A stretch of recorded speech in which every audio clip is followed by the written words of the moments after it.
What if I told you the only thing standing between you and the life you want isn't another person, isn't your circumstances, isn't even bad luck?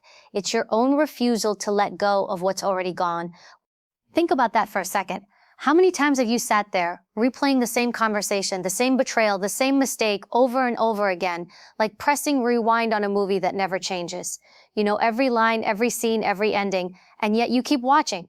Why? Because somewhere in your mind you think if you just replay it enough, it'll make sense, it'll fix itself, or maybe it'll hurt less. But here's the truth, it won't. The past isn't a movie you're supposed to rewatch, it's a chapter you're supposed to close. And yet too many of us drag it with us everywhere we go. We carry it into our mornings, into our relationships, into our dreams, and then we wonder why we feel heavy, why we feel stuck, why no matter how fast we try to run, something keeps pulling us back. What if, just imagine this for a moment, you simply disappeared from it? No announcement, no explanation, no dramatic goodbye. You just vanished from the version of yourself that lived in those memories. You stopped responding to it, stopped feeding it, stopped giving it oxygen. What kind of freedom would that give you? Today, that's what we're talking about, the power of disappearing, the courage to move on, the strength to leave your past exactly where it belongs behind you. When you carry your past with you, it feels like walking with a weight strapped to your back. Every step forward is harder. Every breath feels heavier. Every goal seems farther away. And the thing is, you don't even notice it at first. You just think, this is life, this is how it is, this is what I have to live with. But the truth is, you are not living with life. You are living with your past. We underestimate how much space yesterday can take up in today. Something that happened 5 years ago, 10 years ago, even yesterday morning, you keep it alive by replaying it in your mind. That fight you had, that betrayal you experienced, that opportunity you missed, you don't just remember it, you re-feel it. The anger, the shame, the sadness, the embarrassment, you put yourself back in that same emotional state as if it's happening all over again. And the brain doesn't always know the difference between what's happening now and what happened before. That's why you can feel sick to your stomach just thinking about a moment that's long gone. It's not that the event is hurting you anymore. You are hurting yourself by refusing to release it. Think of your past like luggage. Every regret is a rock. Every heartbreak is a brick. Every mistake you keep revisiting adds another weight. And you pick it up, stuff it in the bag, and sling it over your shoulder every single day, and then you try to build a future carrying that same bag. You try to start a new relationship, but you're carrying old heartbreaks. You try to chase success, but you're weighed down by past failures. You try to find peace, but the noise of yesterday is still echoing in your head. And here's the cruel irony. The people who hurt you, the opportunities you lost, the mistakes you made, they're gone. They're not waking up thinking about you, they've moved on. But you haven't. You're still dragging them with you, replaying them, keeping them alive in your mind, feeding them your energy. You're fighting a battle that already ended and you're the only one still bleeding. The past holds you back, not just because of what happened, but because of what it convinces you to believe. If you failed once, it whispers you'll fail again. If someone betrayed you, it says don't trust anyone. If you were abandoned, it tells you you're not worthy of love. Those are lies, but lies repeated often enough start to feel like truth. And every time you let your past speak louder than your present, you shrink yourself to fit into an old story that doesn't even serve you anymore. Let me ask you this, when you look back at the past, what do you see? Do you see lessons or do you see limitations? Because the difference is everything. One perspective says, that happened to me and now I can never move forward. The other says, that happened to me, but I'm going to use it as fuel to grow stronger. Same story, two completely different futures. We all love to talk about moving forward, but very few people talk about the discipline it takes to stop looking backward. Moving on is not about pretending it didn't happen. It's about refusing to give it power. It's about understanding that whatever happened has already taken enough from you. It doesn't deserve any more of your time, energy, or identity. But here's what usually happens. People think, if I let it go, it means I'm okay with it. It means I'm weak. It means they won. No, letting go doesn't mean approval. It means release. It doesn't mean you excuse what they did. It means you refuse to let what they did define you. It doesn't mean they won. It means you refuse to keep losing. And maybe for you, it's not even about another person. Maybe it's about you. Maybe you keep punishing yourself for something you did wrong, a bad decision, a wasted opportunity, words you can't take back, nights you regret. You keep holding on to shame as if somehow reliving it will make up for it. But tell me, has punishing yourself for years undone the mistake? Has carrying guilt made you a better person, or has it just kept you stuck? The truth is, Your past only has as much power as you keep giving it. If you set it down, if you decide, I'm not carrying this anymore, you'd be shocked how light you'd feel. You'd be shocked how quickly life starts to open up for you. And people will ask, what changed? What did you do differently? And you'll know it wasn't about doing more, it was about carrying less. You see, the past is not a prison unless you keep locking yourself inside. And some of you have the keys in your hand, but you keep standing behind the bars. You think if you stay there long enough, the pain will make sense, or justice will come, or you'll somehow undo what's been done. But life doesn't work that way. The past cannot be fixed, it can only be left behind. The hardest truth to accept is this: no amount of replaying, regretting, or remembering will change what already happened. But every ounce of energy you put into those things will steal from what could happen. And if you're not careful, you'll spend your whole life living in reruns instead of writing a new episode. So ask yourself right now, what are you carrying that you don't need anymore? What story are you telling yourself that is keeping you from your next chapter? What would your life look like if you finally set that bag down and walked away free? Because until you answer those questions, the past will always hold you hostage. And the sad part is, the only jailer is you. There's a power most people never tap into because they confuse it with weakness. That power is silence. We live in a world that tells you to always respond, always explain, always defend yourself, always prove your worth. If someone disrespects you, you're told to clap back. If someone doubts you, you're told to prove them wrong. If someone betrays you, you're told to get even. But here's the truth: the most powerful move you can make in life is to disappear without explanation, to move on without words, and to let silence do the talking. Think about how much energy is wasted trying to explain yourself to people who are already committed to misunderstanding you. No matter what you say, they will twist it. No matter how much you explain, they'll never see it your way. That's because they're not looking for understanding, they're looking for control. And every time you engage, you give them exactly what they want: access to you, access to your mind, your heart, your peace. But when you go silent, when you just disappear, you take all that power back. Silence is unsettling. It forces people to sit with their own actions, their own words, their own conscience. They don't get the satisfaction of your reaction. They don't get to know what you're thinking. They don't get to know if you're hurt. They don't get to know if you're moving on to something better. And that mystery is more powerful than any argument you could ever make. Disappearing with dignity isn't running away. It's choosing yourself. It's saying, you don't get a front row seat to my pain. You don't get to watch me struggle. You don't get the privilege of knowing where my next step leads. It's walking away without slamming the door, without screaming, without broadcasting your decision on social media. It's moving in silence and letting your new life be the loudest response. So many people make the mistake of announcing their departure. They say, I'm cutting you off, or I'm done with you, or you'll regret losing me. But here's the problem with that. You're still centering the other person. You're still letting them know they matter enough to deserve a speech. True power is when you don't say a word. You just leave. They wake up one day and realize you're no longer there. No calls, no texts, no explanations, just absence. And absence screams louder than words ever will. When you choose silence, you're not just protecting your energy, you're also teaching yourself discipline. It takes strength to bite your tongue when you want to defend yourself. It takes courage to walk away without closure. It takes confidence to know that you don't need the last word to win. You see, people think victory is in proving others wrong. But real victory is improving yourself right by living a better life than the one you left behind. And let's talk about dignity for a moment. Dignity means you don't lower yourself to match the chaos around you. It means you don't beg for explanations from people who have already shown you who they are. It means you don't plead for attention, for love, for respect. You recognize that those who want to mistreat you will always find a reason, and those who value you will never need convincing. So why waste your words? Why waste your breath? There's a saying, never wrestle with pigs, you both get dirty and the pig likes it. When you argue with people who thrive on drama, you lose even if you think you've won. Because the moment you stepped into their arena, you validated them.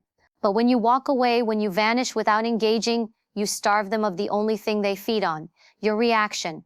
The silence isn't just for them, it's for you. In silence, you heal faster. In silence, you reflect deeper. In silence, you hear your own voice instead of the noise around you. When you step away from the arguments, the justifications, the chaos, you give yourself space to breathe, to grow, to rebuild. And the irony is, the very people who tried to hold you back will start to wonder where you went, what you're doing, how you're thriving without them. That curiosity eats at them more than any words you could ever say.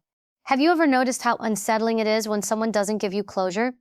You keep thinking about it, you replay the conversations, you imagine what they must be doing. That's the power of silence. It leaves people in their own heads while you've already moved on. And while they're stuck wondering, you're out there creating, building, evolving. Silence doesn't mean suppression. It doesn't mean you don't feel the hurt. It doesn't mean you don't acknowledge the betrayal. It simply means you refuse to give it the gift of your voice. You refuse to keep feeding the past by speaking life into it. Instead, you speak life into your future through your actions. You let your growth be the closure. You let your success be the revenge. You let your peace be the final word. There's an elegance in disappearing with dignity. Imagine a storm raging outside your window, thunder, lightning, chaos. You could scream at it, you could shout back, you could curse it, but the storm won't stop because of your noise. It'll stop when it stops, and when it does, the sun will rise again. That's what silence is. It's choosing to let the storm rage without stepping into it. It's knowing that storms pass and you don't have to be destroyed with them. Some of you need to learn the art of just walking away. You don't have to block, you don't have to announce, you don't have to explain. Just leave. Leave their calls unanswered. Leave their messages unread. Leave their drama unattended. And watch how quickly peace finds you. Because peace is never in the explanation, it's in the exit. At the end of the day, silence is not emptiness, it's strategy. It's strength, it's self-respect. It's the quiet confidence that says, I don't owe you anything. I don't need you to understand me. I don't need you to validate me. I'm moving forward, and you don't get to come with me. That's why disappearing with dignity is the ultimate form of power. Because when you vanish without noise, without bitterness, without theatrics, you prove that you were never trapped to begin with. You were always free. You just had to stop explaining yourself long enough to walk away. Your energy is your most valuable currency. It's more important than money, more important than time, more important than anything you can hold in your hands, because it fuels everything you do. Without energy, you can't create, you can't dream, you can't build, you can't love. And yet most people give it away for free. They hand it over to the past, to people who no longer matter, to situations that can't be changed. It's like working hard for your paycheck every single week, only to hand it over to someone who doesn't even care about you. You wouldn't do that with money. So why do you do it with your energy?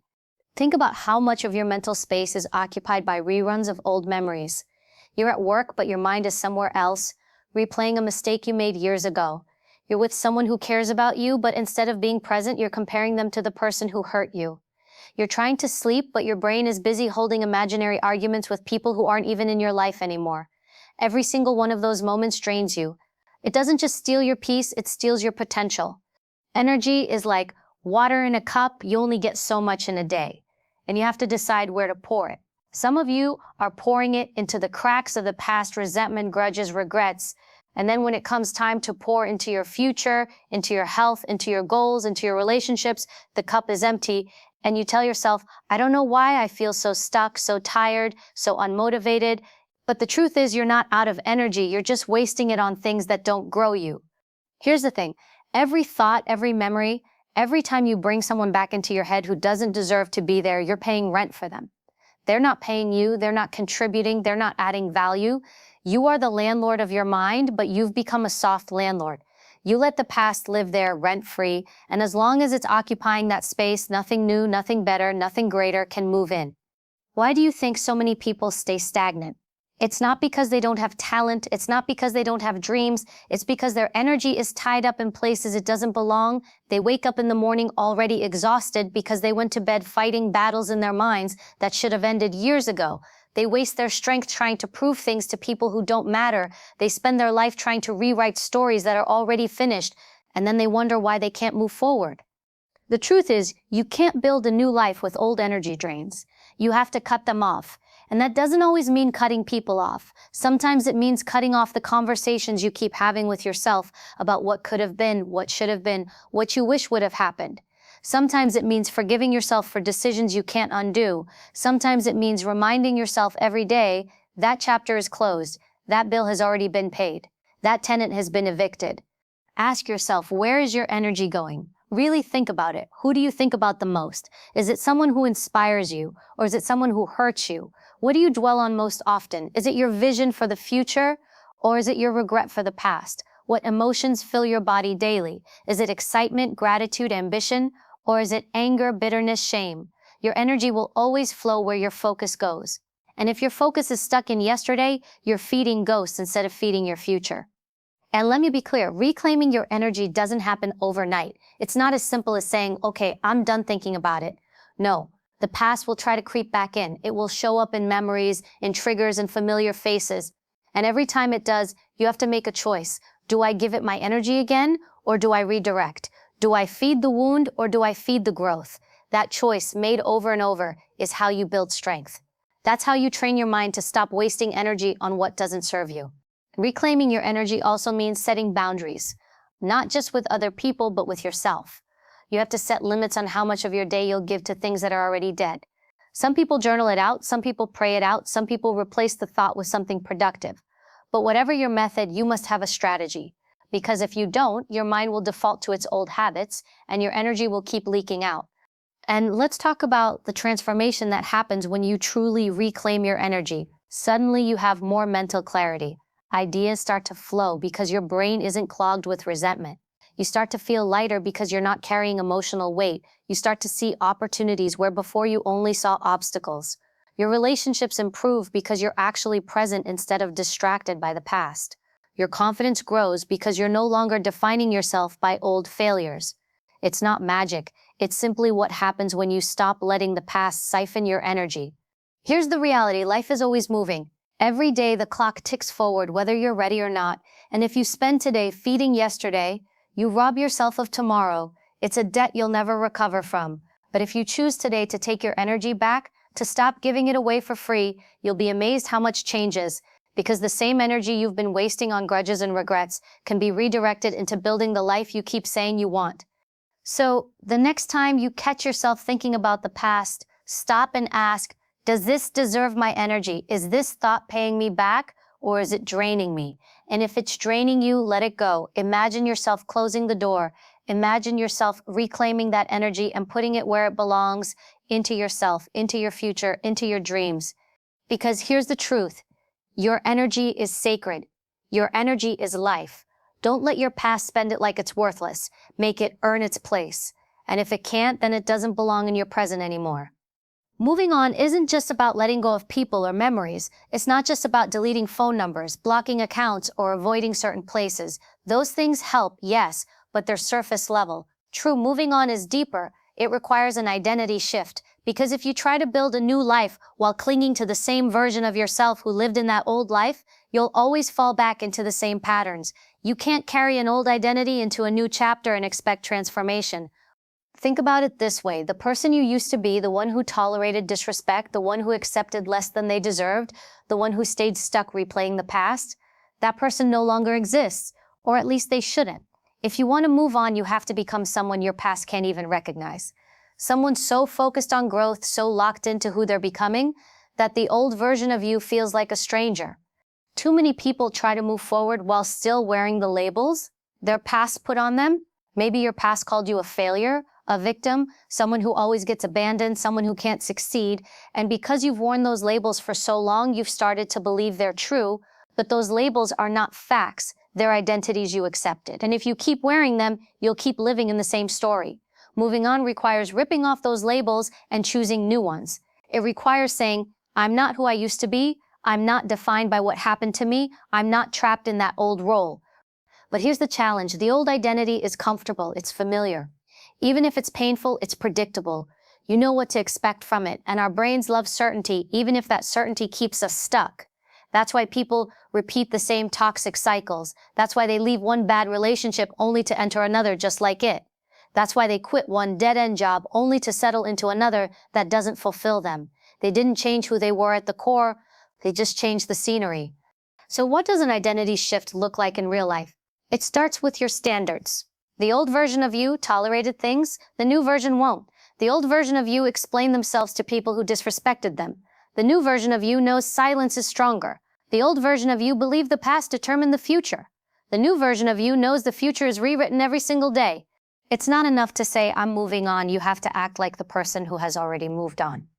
That means changing how you think, how you speak, how you carry yourself.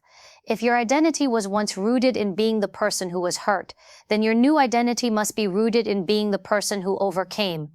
If your old identity was built around being a failure, then your new identity must be built around resilience, growth, and possibility. And here's something you need to understand. People around you might not like your identity shift. They might try to drag you back into the role you used to play because it made them comfortable. They liked you when you were easy to control. They liked you when you were predictable. They liked you when you stayed in the box they put you in. The moment you start changing, they'll resist. They'll say you've changed. And your answer should be, exactly, I'm not meant to stay the same. This is why moving on is so hard. It's not just leaving behind people or places. It's leaving behind versions of yourself. And sometimes it feels like a death. You're burying parts of you that you lived with for years, but if you don't bury them, you'll never be able to birth the new self you need to become. Growth always requires a funeral for the old you. Ask yourself, who do I need to become to truly move on? Not what do I need to do? Who do I need to be? If your past has held you back because you saw yourself as weak, then the new you must see yourself as strong. If your past kept you tied down because you saw yourself as unworthy, then the new you must see yourself as valuable. If your past convinced you that you were powerless, then the new you must step into authority over your own life. Identity shift also requires action. You can't just think differently, you must live differently. Start building new habits that align with who you're becoming. If the old you wasted energy on grudges, the new you practices forgiveness, not because they deserve it, but because you deserve peace. If the old you was reckless with your time, the new you values every hour as an opportunity. If the old you settled for less, the new you raises the bar and refuses to compromise. And here's the beautiful part. Once you shift your identity, the past loses its grip. Why? Because the past no longer fits who you are.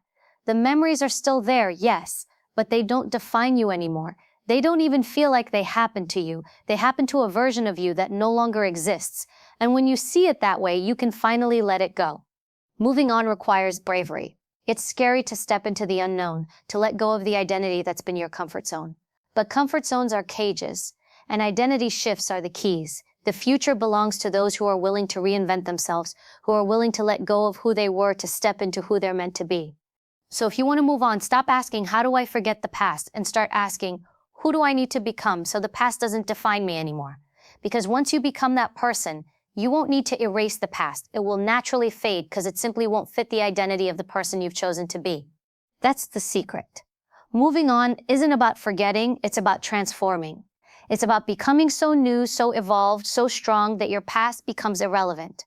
It's about stepping into an identity that your old self and your old life can't even reach. The future does not belong to the hesitant. It doesn't reward the ones who sit on the fence, staring backward, replaying what was. The future belongs to the bold. It belongs to those who have the courage to step into the unknown, to close chapters without peeking back, and to trust that what lies ahead is greater than anything they've left behind. And yet, most people never claim that future. Why? Because they are too busy staring in the rearview mirror while life speeds past them. Think about it. You cannot drive a car while only looking behind you. If you did, you'd crash within seconds. The rearview mirror is there for a glance, not for your focus. That's exactly how the past should be used as a point of reference, never a place of residence. But too many of us live life as if the rearview mirror is the windshield. We obsess over what we've lost, who hurt us, what we could have done differently, and in doing so, we miss the opportunities right in front of us. The truth is, moving forward requires courage, because the future is uncertain. The past feels safe, even if it's painful, because it's familiar. You know how it ended. You know what it looks like. The future, on the other hand, is unknown, and that unknown terrifies people. But here's the reality. Every great thing you've ever wanted, every dream you've ever had, every possibility you could ever create lives in that unknown. It's not behind you. It's not in the memories you keep recycling. It's ahead, waiting for you to step toward it. But stepping toward it requires boldness. It requires a decision to say, I will no longer water dead plants. I will no longer chase what has already ended. I will no longer let fear of the unknown keep me tied to what I've outgrown. That's not easy. It feels like jumping off a cliff without knowing where you'll land. But life rewards that kind of courage. It always has. Because when you move boldly, you set forces in motion that would never activate if you stayed still. Look at the people you admire most. The ones who seem to have built extraordinary lives. Do you think they got there by clinging to the past? Do you think they played it safe, holding on to what felt familiar? No. They stepped boldly into new territory. They risked failure. They risked criticism. They risked being misunderstood. And because they were bold, They unlocked futures that timid people will never see. The danger of living in the past isn't just that you waste time, it's that you block your own blessings. You can't hold on to old doors while trying to walk through new ones. The more you cling, the less your hands are free to receive. And some of you are praying for a new life while refusing to release the old one. You want a new relationship, but you're still holding on to the heartbreak. You want new success, but you're still obsessed with the failure. You want peace, but you're still nurturing chaos. The future cannot reward you until you make room for it. And making room requires boldness. Boldness doesn't mean reckless. It doesn't mean you move without thought. It means you move with faith. It means you stop waiting for every answer, every guarantee, every sign before you take the first step. Because the truth is, clarity comes through movement. You won't see the whole staircase until you start climbing. And if you keep waiting until you feel 100% ready, you'll never move. Bold people know that readiness is a lie. You become ready by moving forward, not by standing still. Let me be honest, choosing forward is uncomfortable. It feels lonely at times, because not everyone will come with you. Some people will try to guilt you into staying where you are because your growth makes them insecure. Some people will call you selfish because you refuse to keep living in cycles that drain you, and some will simply fall away because your future doesn't have room for their old version of you. That's the price of moving boldly, but it's also the gift. Because when you walk forward, you make space for the right people, the right opportunities, the right blessings. Ask yourself, are you living like someone who believes in the future, or are you living like someone who is still negotiating with the past? Every choice you make is casting a vote. Every time you choose to revisit old pain, you're voting for the past. Every time you choose to step into something new, even if it scares you, you're voting for the future. At the end of the day, your life is the sum of those votes. And if you want a different life, you have to start voting differently. The bold don't ask, what if I fail? They ask, what if I succeed? They don't dwell on, what if I get hurt again? They ask, what if I find joy this time? They don't say, what if I lose everything? They say, what if I gain everything I've been waiting for? That shift in perspective is everything. Because the timid see risk and retreat. The bold see risk and step forward anyway. And those steps, repeated day after day, create futures that the timid will only dream about. The future rewards the bold because life itself bends to courage. Opportunities show up when you're in motion. Doors open when you knock. People appear when you step into the arena. The timid wait for life to come to them, and they wait forever. The bold go to life, and life responds. So here's the choice. You can keep revisiting the past, recycling the same pain, living in the same cycles, or you can step boldly into a future that scares you but also holds everything you've been waiting for. It won't be easy, it won't be guaranteed, but it will be worth it. Because here's the truth. The past doesn't deserve another word, another tear, another moment. It has taken enough. The future, on the other hand, is waiting. It's wide open, full of possibilities, full of victories, full of joy you haven't even imagined yet. But it won't come to you while you're standing still. It will only meet you halfway, and only if you're bold enough to move. So choose forward, not backward. Be bold enough to close the chapter, strong enough to walk into the unknown, and brave enough to believe that what's ahead is greater than what's behind. Because the future doesn't reward the hesitant, it rewards the ones who dare to move. At some point, you have to decide that enough is enough carrying the weight of the past, enough giving your silence away to people who don't deserve your words, enough letting your energy be drained by memories that don't pay you back, enough staying the same when you were built to evolve, enough waiting for the perfect moment to move forward while life slips through your fingers. The past has taken its share, it's written its chapters, it's had its say, but it doesn't get to be the author of your future. You do. And the moment you understand that, the moment you finally choose to disappear from who you were, to reclaim your energy, to shift your identity, and to step boldly into what's ahead, your life will never look the same again. So here's the truth you need to walk away with. Don't argue with your past. Don't negotiate with it. Don't try to fix it. Leave it there. Disappear from it. Move forward with dignity, with strength, with silence, and with courage. Because the future doesn't care who you were. It only cares about who you are willing to become. And if you remember nothing else, remember this. The bold are rewarded, the silent are powerful, and the ones who choose forward will always outrun what's behind them. Your future is waiting, but it will not wait forever. Step into it now.